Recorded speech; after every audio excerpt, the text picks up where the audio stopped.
다음으로 모스 캐패시터의 응용에 대해서 알아보도록 하겠습니다.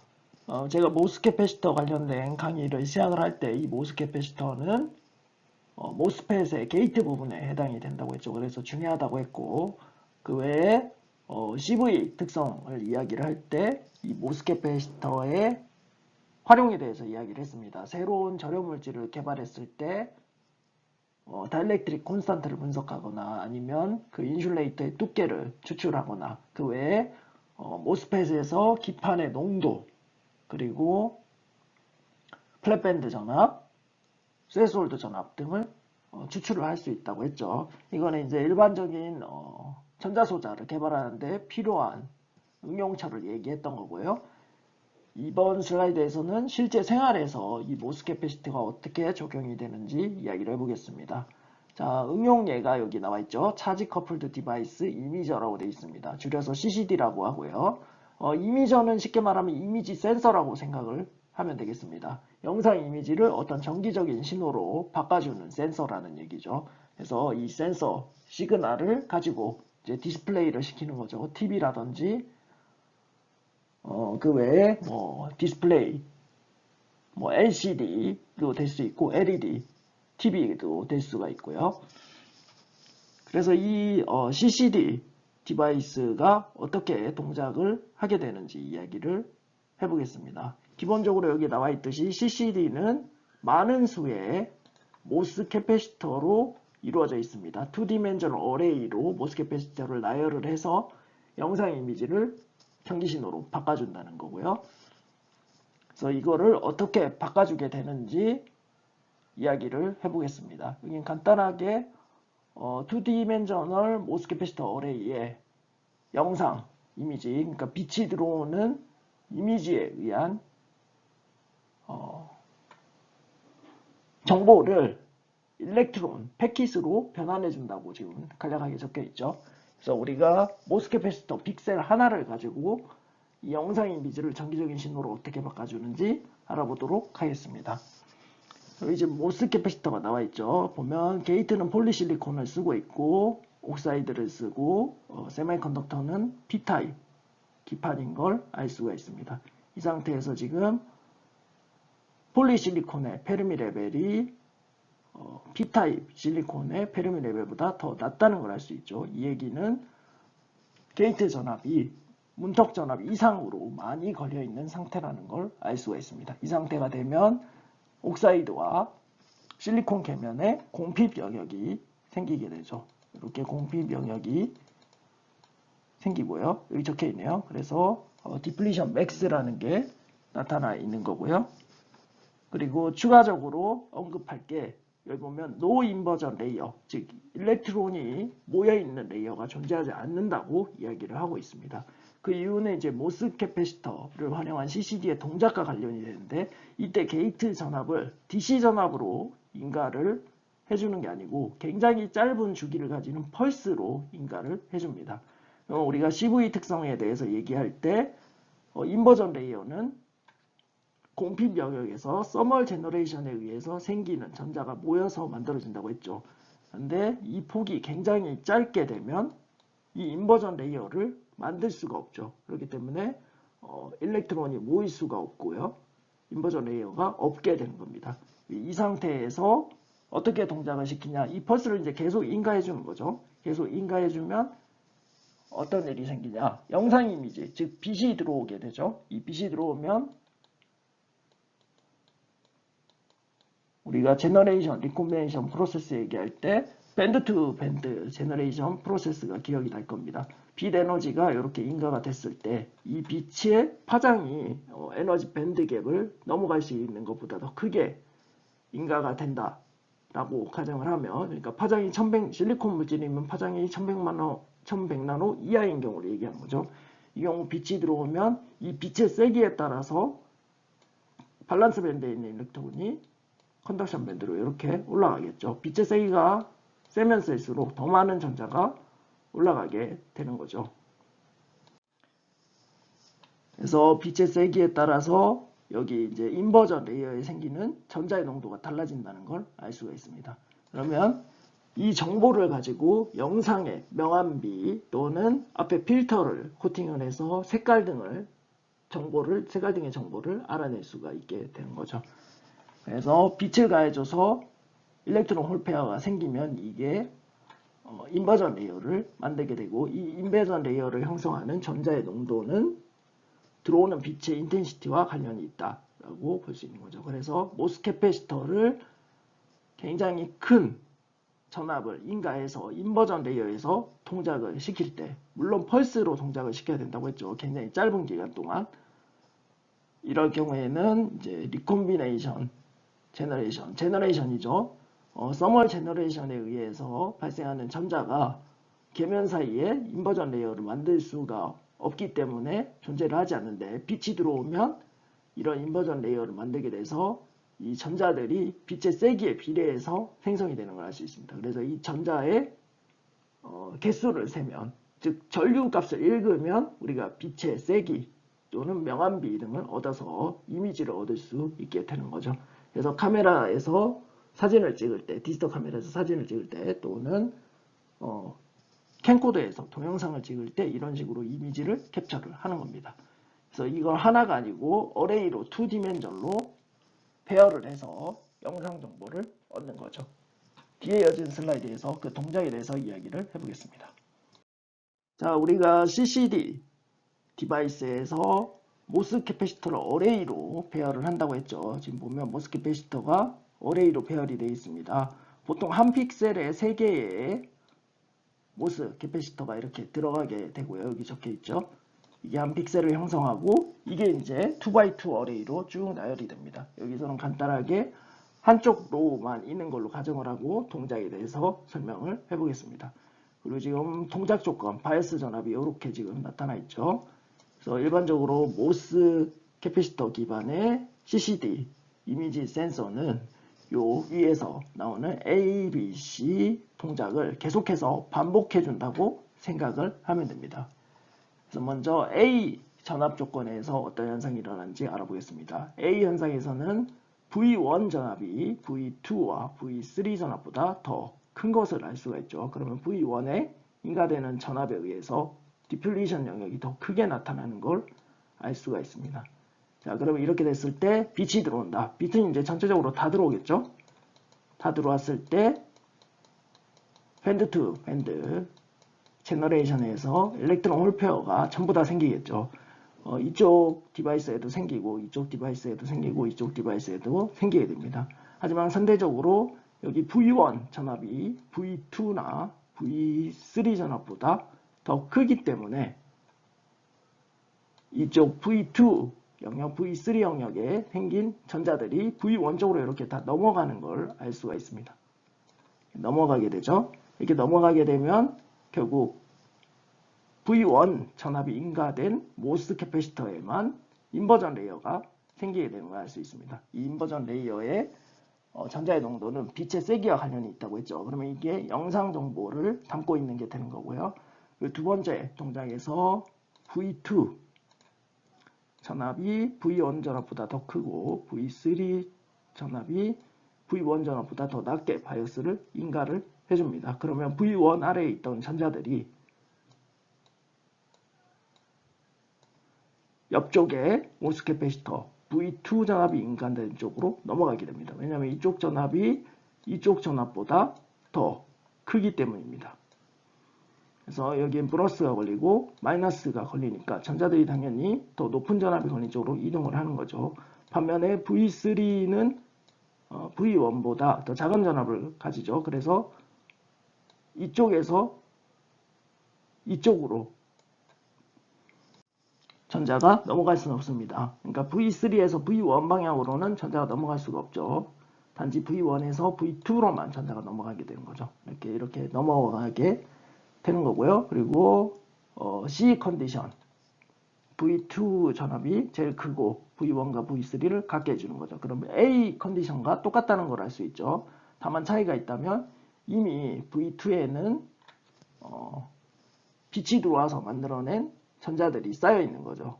그래서 이렇게 차이가 있다라는 거고요. 그러면 V2 전압이 훨씬 더 높은 전압을 가지기 때문에 V1, V3에 있는 일렉트론들이 V2로 모이게 되는 거죠. 이렇게 모이게 되는 겁니다. 그래서 다시 A번 동작으로 돌아가서 빛을 받아들이고 또 옆으로 이동시키는 B, C 동작을 반복을 하는 식으로 계속 소자가 CCD 이미지 센서가 동작을 하는 거고요. 회로적으로 2디멘셔널 CCD에서 어떻게 영상 정보가 이동하는지 뒤에 이어지는 슬라이드에서 얘기를 해보겠습니다. 여기 지금 4바이 하나, 둘, 셋, 넷, 다섯 4바이 5의 모스 캐패시터 어레이가 존재를 하죠. 그리고 맨 아래쪽은 정보를 읽어내기 위한 로우라고 되어 있습니다. 그래서 빛이 들어가지 않게 지금 메탈로 표면이 다 덮여 있는 상태고요. 이 끝쪽 부분에는 차지, 즉 이제 일렉트론을 전압 신호로 바꿔주기 위한 어떤 회로가 구성이 되어 있습니다. 차지 투 볼테이지 컨버터라고 되어 있고 보통은 이제 OPM4랑 캐패시터를 써서 이 회로를 구성을 하죠. 이 상태에서 동작이 어떻게 하냐? 처음에 이제 빛을 넣어줘서 전화를 저장을 합니다. 여기 뭐 위치에 따라서 영상 정보가 저장이 되겠죠. 그럼 빛의 세기에 따라서 여기 각각 저장되는 정보가 다 다르게 됩니다.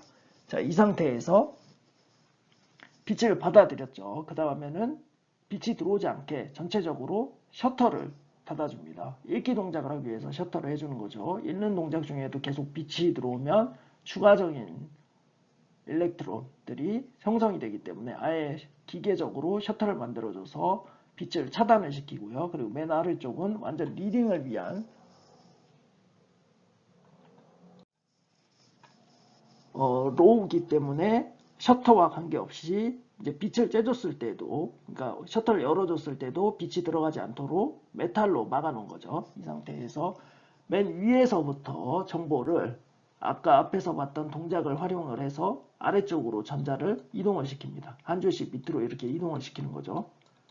전체적으로 이동을 시키고 그러면 여기 네 번째 줄에 있는 정보들이 읽기 위한 로우로 이렇게 내려가는 거죠. 이 동작을 한 상태에서 여기 각각 정보들을 시리얼하게 오른쪽으로 이동시켜주면서 전압을 읽어냅니다. 그러면 데이터 정보가 쭉 나오죠. 이렇게 한 줄을 읽어내고 또 다시 한 줄을 읽어줍니다. 네 번째 줄에 있던 게 세 번째 줄에 내려간 걸 다시 또 두 번째 줄에 내리고요. 그 다음에 두 번째 줄에 있던 거를 첫 번째 줄로 내려서 또 읽어주고 이러한 반복을 통해서 전체적인 이미지 정보를 읽어내서 시그널을 얻어서 우리가 디스플레이를 시켜주는 동작을 하게 되는 거고요. 이게 전체적인 CCD 이미지 센서의 동작이라고 생각을 하면 되겠습니다. 다음으로 CCD 이미지 센서와 많이 비교되는 CMOS 이미지 센서에 대해서 이야기를 해보겠습니다. CMOS 이미지 센서는 그 이름에서 알 수 있듯이 CMOS 공정, PMOS와 NMOS를 만드는 반도체 공정을 이야기하는 거죠. 이 공정을 이용해서 만드는 이미지 센서라고 생각을 하면 되겠고요. 일반적으로 이 CMOS 이미지 센서는 CCD 이미지 센서보다 전력 소모가 작고 그 다음에 메카니컬 셔터가 들어가지 않고 가격을 싸게 만들 수 있는 장점이 있습니다. 그래서 이 CMOS 이미지 센서가 개발되면서 핸드폰에 이 카메라들이 다 이 CMOS 이미지 센서로 활용이 되게 됩니다. 상대적으로 이제 CCD가 CMOS 이미지 센서보다 유니포미티라든지 영상의 퀄리티가 훨씬 좋기 때문에 디지털 카메라 등에 많이 사용되고요. CMOS 이미지 센서는 전력 소모가 작게 소요되는 핸드폰 같은 것들에 활용이 되기 시작했습니다. 자, 이 CMOS 이미지 센서는 픽셀당 구성이 어떻게 되냐면 아까 CCD는 3개의 모스 캐패시터가 한 픽셀을 이룬다고 했죠. 반면에 CMOS 이미지 센서는 하나의 PN 접합 다이오드, 여기 지금 적혀있죠. PN 접합 다이오드가 들어가 있고요. 그리고 여기 삼각형으로 되어 있는 거는 시그널 프로세싱을 위한 회로입니다. 간단하게 우리가 PN 접합 다이오드에서 얻은 전자, 그러니까 전류 정보들을 이제 볼테이지로 변환해주는 회로인 거죠. 이 회로는 보통 6개 정도의 트랜지스터를 활용해서 구현이 되고요. 이게 추가적으로 스위치가 만들어집니다. 이것도 모스펫으로 이루어진 스위치가 되는 거고요. 그리고 이제 시프트 서킷이 이렇게 존재를 하고 시그널은 이 맨 밑에 특별한 회로에서 읽어내게 됩니다. 그래서 CCD가 가장 큰 차이점은 하나의 픽셀에 정보를 변환해주는 센서와 그리고 이 정보를 정기적인 신호로 변환해주는 프로세싱 서킷이 다 들어간다는 거죠. 그래서 이게 장점이 되는 거고요. 그래서 이제 셔터 등이 필요 없고 전력 소모도 작기 때문에 이 소자 사이즈를 작게 만들 수 있게 된 거죠. 그래서 이런 것 때문에 이제 핸드폰 등에 쓰이게 되는데 단점은 이 CCD보다는 영상의 퀄리티가 좀 떨어진다는 겁니다. 그 이유는 기본적으로 한 픽셀당 이미지 정보를 정기적인 신호로 변환해주는 PN 접합 다이오드 외에 6개의 트랜지스터로 센싱 회로가 들어간다고 했죠. 근데 이 픽셀을 크게 만들 수가 없죠. 픽셀을 크게 만들면 영상의 퀄리티가 떨어지니까 작은 면적으로 만들어야 됩니다. 그러다 보니까 이 신호 변환 회로 서킷의 성능이 조금 떨어지는 편입니다. CCD 같은 경우는 따로 밑에 그 정보를 처리하는 서킷 부분이 존재를 하기 때문에 노이즈라든지 이런 영향을 최소화할 수 있는 회로를 구현할 수 있지만 이거는 최소의 트랜지스터를 가지고 신호 변환 회로를 만들다 보니까 상대적으로 CCD보다 변환하는 능력이 좀 떨어지는 단점이 존재를 하고요. 그리고 그러다 보니까 각 픽셀별로 우리가 앰플리파이어 서킷에 베리에이션이 존재를 하게 되기 때문에 영상 이미지 정보가 약간의 차이가 있을 수가 있습니다. 그래서 전체적으로 CCD보다는 이 퀄리티가 떨어진다라고 생각을 하면 되고요. 그러니까 간단하게 말하면 CCD는 신호 변환하는 회로가 하나가 존재하고 굉장히 큰 면적에서도 만들 수 있기 때문에 다양한 노이즈 제거하는 기술들이 들어가는 회로 구현이 가능하고 그 외에 이 신호를 읽어내는 회로 간의 차이가 없죠. 왜냐하면 하나만 쓰니까요. 이에 비해서 CMOS 이미지 센서는 각 픽셀마다 이 신호 변환 회로가 들어가야 된다는 거. 그래서 작은 면적 내에서 이걸 구현하다 보니까 상대적으로 노이즈 같은 걸 제거하는 능력이 떨어지고 그리고 각 픽셀마다 공정의 베리에이션이 발생하기 때문에 읽어내는 신호의 값에 변화가 있을 수가 있다는 거죠. 이런 차이점이 있다는 거 알아두시면 되고 데이터를 읽을 때는 어떻게 있냐 우리가 이미 처리된 신호를 각 픽셀별로 가지고 있죠. 이 상태에서 VR1, VR2, VR3라는 전압이 있습니다. 이건 이제 스위치를 조정하는 전압이라고 보면 되고 이 각각의 스위치를 닫아주게 되면 이때 정보가 시프터 서킷으로 다 내려가게 되는 거죠. 그러니까 뭐 VR3의 전압만 인가해줘서 스위치를 닫아준다 그러면 여기에 있는 정보만 아래쪽으로 내려가게 되는 거죠. 그럼 이거를 시그널 아웃, 시리얼로 시그널 아웃 해서 영상으로 뽑아내는 거고 두 번째 행에 정보를 읽고 싶다 하면은 이동시킬 필요 없이 바로 이제 스위치를 닫아주면 금속 라인을 타고 정보가 들어가게 되는 겁니다. 그래서 이러한 CMOS 이미지 센서가 있다라는 걸 기억을 하시면 되고요. 그래서 우리가 배웠던 PN 접합 다이오드가 여기에 활용이 될 수 있다는 걸 기억을 하시고 사실 PN 접합 다이오드가 어플리케이션이 굉장히 많습니다. 뭐 강의 시간에는 따로 얘기하지 않았지만 솔라셀, 태양전지도 PN 접합 다이오드로 구성이 되고요. 그 다음 LED 소자도 PN 접합 다이오드로 만들어집니다. 이외에도 레이저 다이오드도 PN 접합 다이오드로 구성이 되고요. 여기 지금 말하고 있는 이미지 센서, 포토 디텍터 또는 포토 다이오드라고 하는데 영상 정보를 장기적인 신호로 바꿔주는 센서도 PN 접합 다이오드로 만들어집니다. 자, 여기까지가 이번 주 강의 내용이었고요. 자, 숙제를 내드리도록 하겠습니다. 숙제는 우리 교재 5장 연습문제 5.8, 5.11, 5.15를 풀어보시면 되겠고요. 오늘 강의는 여기까지 진행을 하도록 하겠습니다.